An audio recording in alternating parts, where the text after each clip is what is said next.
This channel does not promote any violent, harmful, or illegal activities. All content provided by this channel is meant for an educational purpose only. কেন্দ্রীয় প্রতিমন্ত্রী সুকান্ত মজুমদারের convoy হামলা, আহত দুই BJP নেতা, পাল্টা INTTUC অফিসে হামলা চালানোর অভিযোগ। বুধবার রাতে যুযুধান দুই শিবিরের মধ্যে খণ্ডযুদ্ধকে কেন্দ্র করে রণক্ষেত্র হয়ে ওঠে নবদ্বীপ। গেরুয়া ব্রিগেডের অভিযোগ, একগুচ্ছ কর্মসূচি সেরে যখন ফিরছিলেন সেই সময় শুরু হয় ইট বৃষ্টি, ভাঙচুর করা হয় সুকান্ত কনভয়ের পিছনে থাকা গাড়ি। এরপরই পাল্টা আক্রমণ চলে তৃণমূলের শ্রমিক সংগঠনের অফিসে। দুপক্ষের সংঘর্ষে মুহূর্তের মধ্যে তুলকালাম হয়ে ওঠে এলাকা। নগেন মুর্মু, শঙ্কর ঘোষের পর সুকান্ত মজুমদারের কনভয় হামলায় তপ্ত বঙ্গরাজ্য।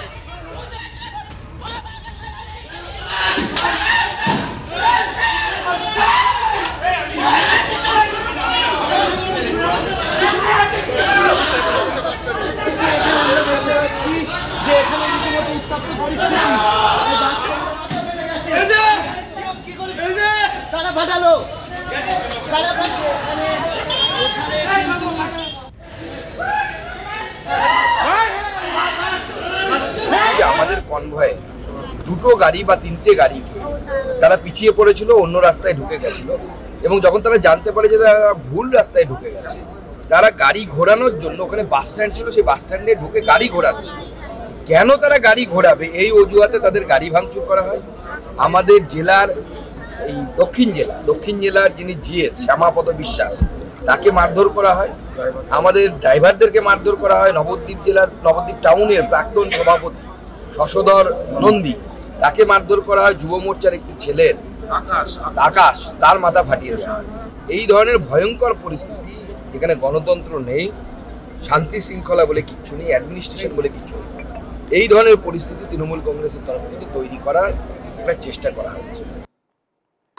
সুকান্তের কনভয়ে হামলা হয়েছিল, আর তার আগে আপনাদের জানি রাখি নাগরাকাটার ছবি নিশ্চয়ই আপনাদের মনে আছে কিভাবে খগেন মুর্মুর উপর হামলা হয়, কিভাবে শঙ্কর ঘোষের উপর হামলা হয়। অর্থাৎ একের পর এক সাংসদ, বিধায়ক থেকে শুরু করে কেন্দ্রীয় প্রতিমন্ত্রী কেউই বাদ যাচ্ছে না, সকলের কনভয়ে হামলা হচ্ছে।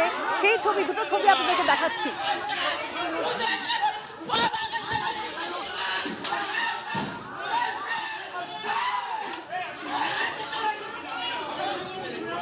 এটা সুকান্ত মজুমদারের কনভয় বলা হচ্ছে। আসল হামলা হয়েছে ওখানকার জেলা সভাপতি, বিজেপির জেলা সভাপতির গাড়ির ওপরে।